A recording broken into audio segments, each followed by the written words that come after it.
And I tried when I was preparing this reading and choosing poems that I would emphasize peace, if I could, rather than war. But then I sort of realized you can't have one without the other, really. I mean, if you bang on about war, it's because you want peace. But anyway, Neil said this book is in 3 sections. So the first one's called Post-War. The second is COVID, which was a sort of gap. And the third one is Earth Horde, because I'm looking to the future and thinking about climate and all the other problems we are beset with. So this first poem, it has my grandparents' generation, if you like, my mother's parents particularly, and my parents, as in the phase of being old married couples in their generations and living a peaceful, quiet life in a fairly rural place. They're completely fictional, the people in this poem, but I know how much they're fed from my grandparents, my parents. So this is A Place Beyond Belief. Tapping his fingers on the taut, upholstered arm of the chair, as if it were abacus, and he preoccupied yet with the state of the world as it was before the war. Rubbing the shine once more into the grain of table and sideboard drawer, as if out of thin air, knowing all shall be mended or amended here, and she beyond fear. In time, the breaking of nations will come to pass, will pass, and a low wind also, through the garlic leaves and leaves of grass.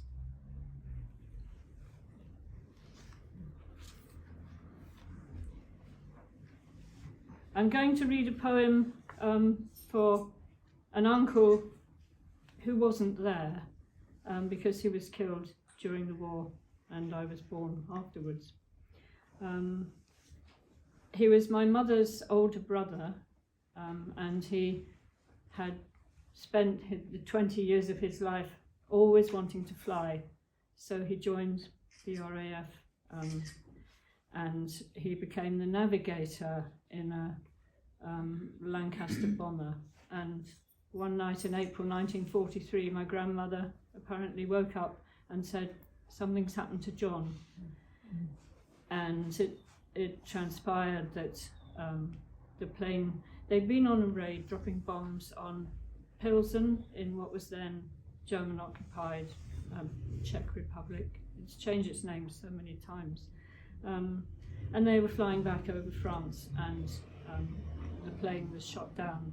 And we think just disintegrated in the air, all 7 crew members and the plane itself. So my Uncle John, who would have been, was a photograph on the sideboard in a silver frame. And one person named here, Brodie Anderson, was my grandfather, probably from these parts, I think. Poem for John Clinging. Of you, John, there was nothing to go on, nothing but your smithereen of skin and bone and plain. You were one of the quick and the dead, and far too many of them to crowd into the dining room. You came alone, the chosen one, miscarried, made, laid out among them.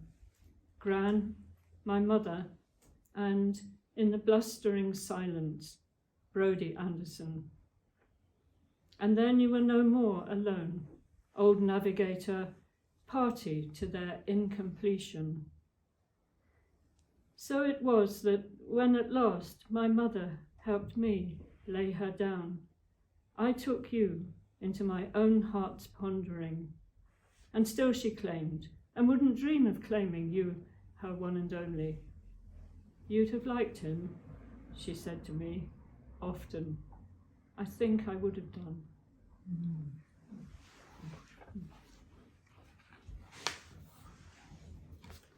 I'll read you a more cheerful poem and practical. I did a Zoom writing workshop for over 2 years during COVID, and we were all women to start with, and then some men wanted to join, but we decided we'd just stay as we were. So one of the exercises I set us was to find a recipe and maybe for something that you liked and made, turn it into a poem. And this, I have a fantastic crabapple tree in my garden, and many years, summers, I've been there a long time now, I make crabapple jelly, and it's very rewarding because it has a super high pectin level.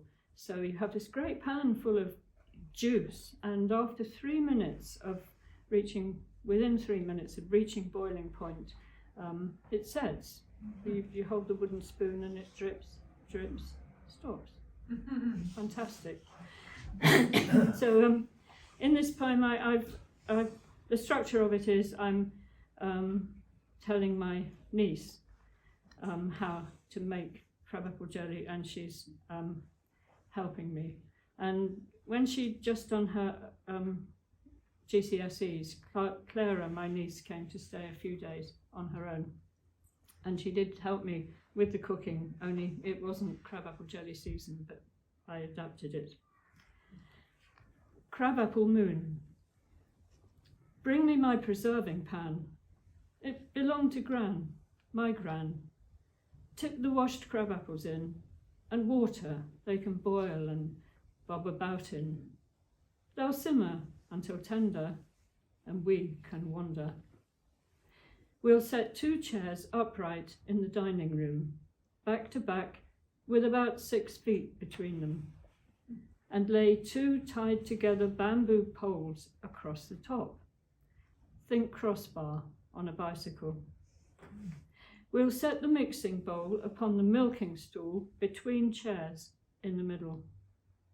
Bring me my jelly bag. That's right, that's butter muslin. Hold it open now, and I will tip the tendered apples in, suspend the bag from the bamboo poles, and tie the corners over. Quietly, under cover of the coming night, we'll wait for it to drip into the mixing bowl upon the milking stool, and all shall be well, and the moon, and the heron, all manner of things shall be well.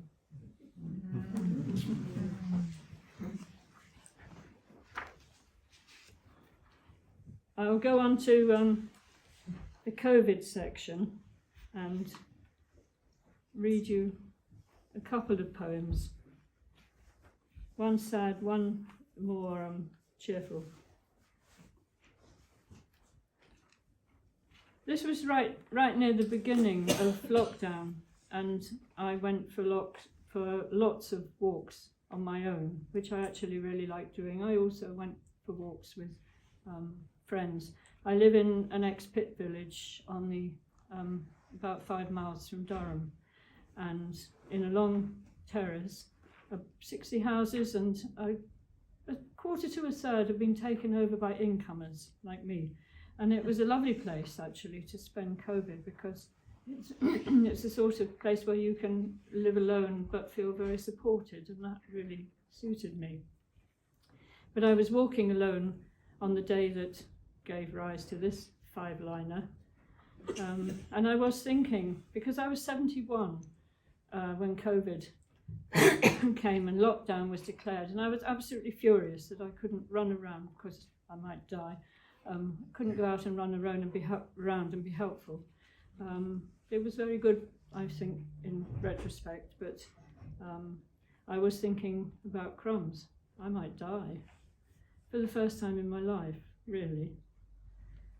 So I welcomed the peace and quiet and solitude of the walk. It's at the countryside around where I live, and there's a house called Ash Hall, which is recorded. What's the word? It's a house anyway. It is, it's preservable. But what it is, I think you can't get to it because it was, and perhaps still is, a farm, half of it's 17th century, half of it's 18th century, and I like to stand and look at it from a distance. So it gets a mention here. So this was April 2020. If these days should be final, let them be emptied of all but lark-lift, the barely perceptible heft of air among farm mill sails, and here, the unassuming meanwhile of Esh Hall.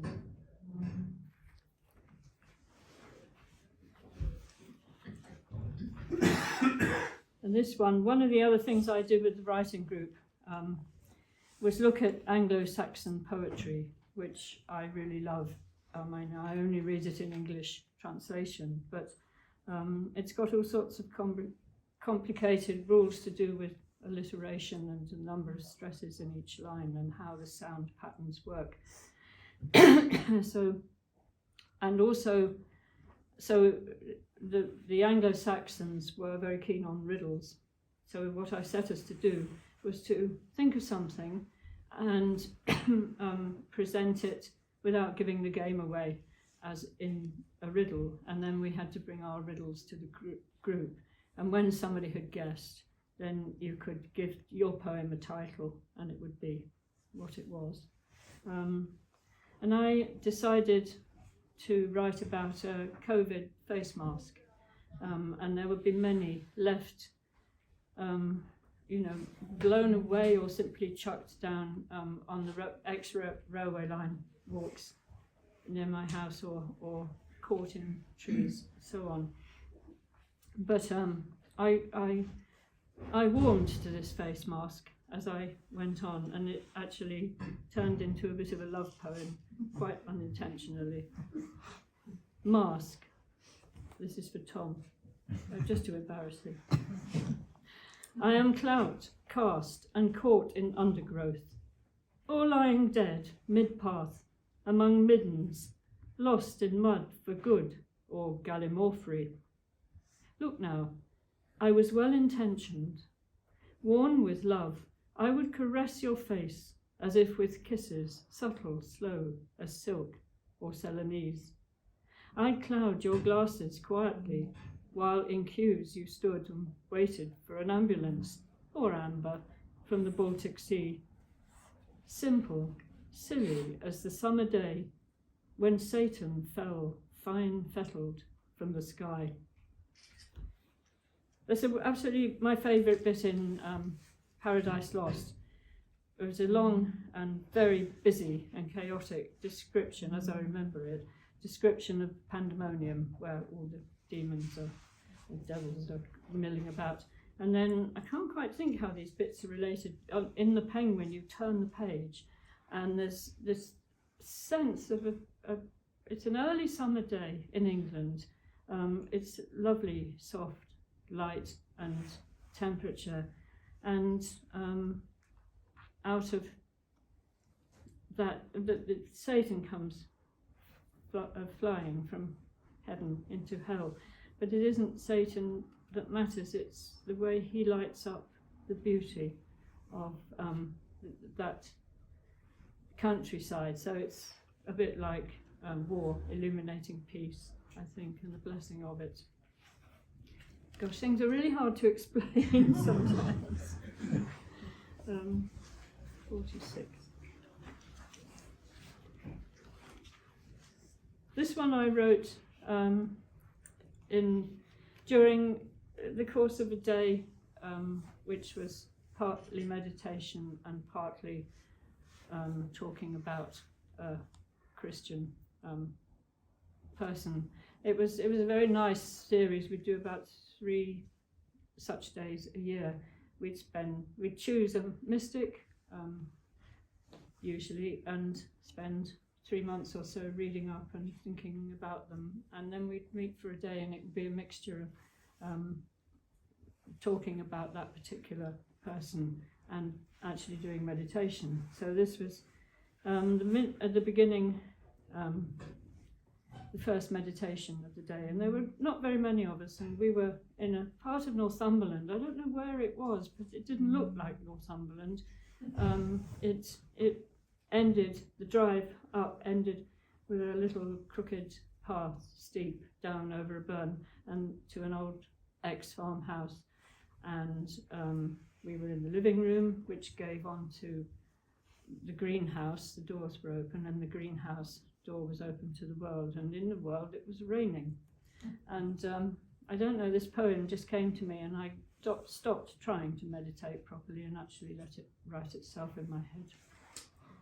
This is summertime. This is for the first person in my life who made me feel that I wasn't alone. He was a friend when we were students, and more than a friend, and then after 10 years he took his own life. And I've written many poems to him and named him, but this one I didn't want to name him. I don't know why, but anyway, this is Summertime. Mute or musical as morning rain, and you, as always, gone. How I listen to your absence, to my own, to the now and then of wood pigeon, its dear, inconsequential circumlocution.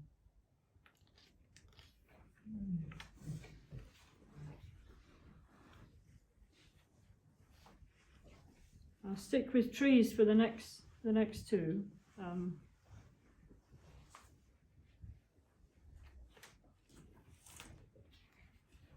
This one came out of a walk in Gloucestershire. It was around a circular walk around a place called Edge, and that was because this part of Gloucestershire is where the southeast scarp side of the Cotswolds is, and in many places they're covered in the most beautiful beech woods, and so they're thickly in summer. The foliage is thick, and there's just the atmosphere is green, and it's cool and moist. And we were in such a wood for part of this walk, and I was moved to imagine the wood being there before we came along, and the wood being silent, not needing words to communicate with different parts of itself.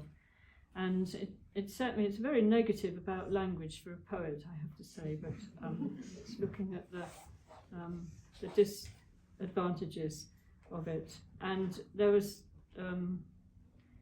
a monument somewhere on the path whose writing was, you couldn't read it, it was too weathered, but it dated back to the Civil War, which raged fairly furiously around Gloucester. And it just struck me as, for goodness sake, this is war all over again. And then I had one of those moments where you're outside time, and it was quite extraordinary. It gave me an insight into being in time, stuck inside words, versus being outside. Beechwood.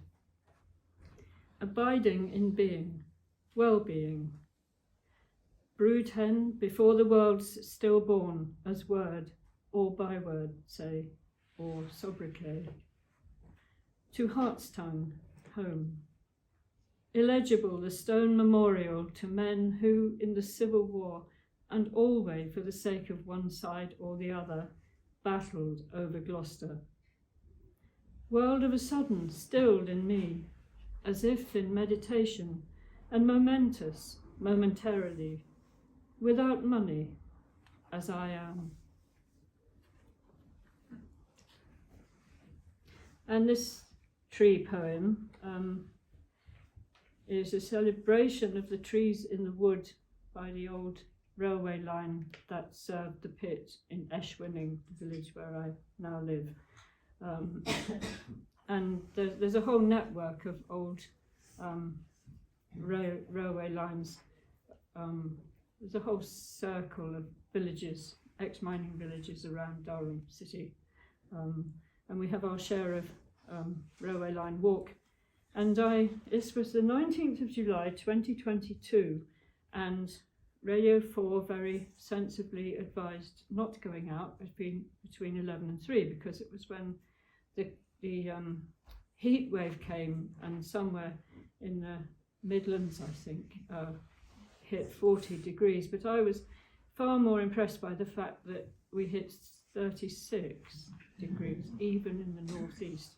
So, and it was indeed extraordinarily hot. I went out, I walked up to the co-op, and when I was coming back, I thought, I have to go through that again. And then I thought, no, go along the railway line, because it's wooded.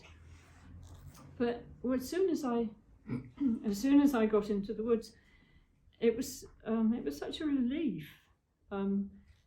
It was moist, slightly damp, cool, and breathable. And what I felt was physical gratitude to the trees, and I've never felt that before or since, actually.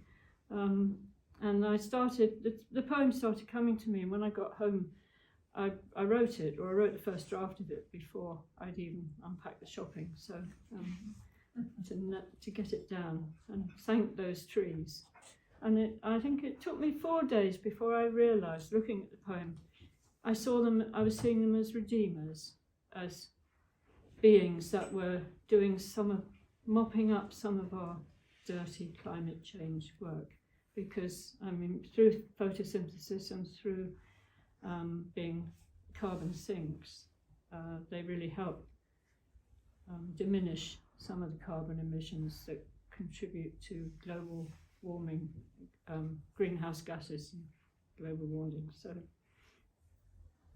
of the trees in the wood by the old pit line, surely they will not fall short of great-heartedness, giving the shawl and the shroud of their shade for us. They will cover us, sharing not sentiment, but soil and soul with us. They will cover for us, bearing the brunt of light. They will shoulder the weight, the responsibility of it.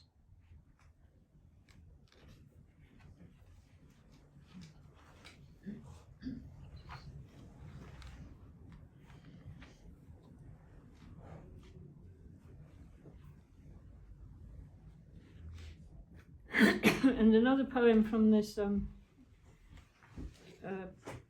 workshop that I did during COVID and afterwards. I don't remember what this exercise was really, but I like to design exercises for creative writing workshops and classes that I want to do myself, and it sounds very self-centered, but it actually works.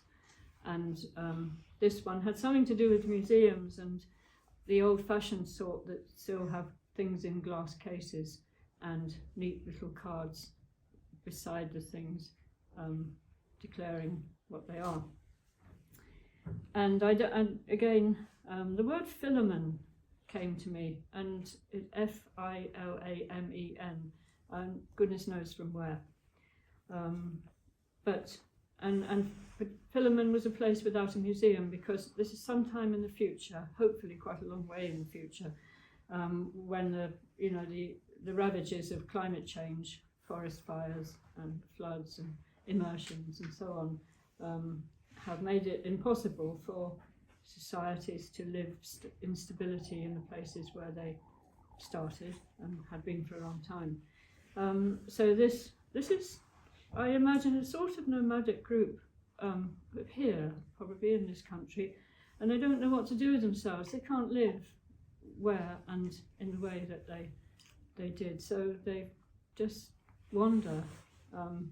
And this is their leader, who's saying, well, no, sorry, we don't have a museum. Found poem. There is no museum in Philemon. We are a found people. Evolved. We evolve with the wind. Having no land, we leave all stones unturned. We are the earth's participant in its poor inheritance.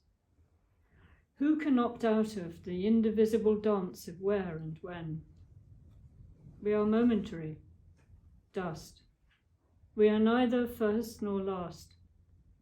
We are absolved of our own imagination.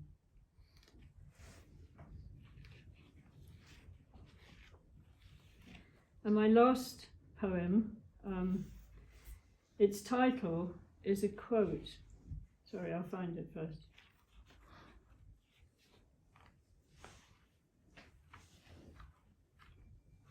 Yeah, its title is a quote from the Russian poet Osip Mandelstam, in translation.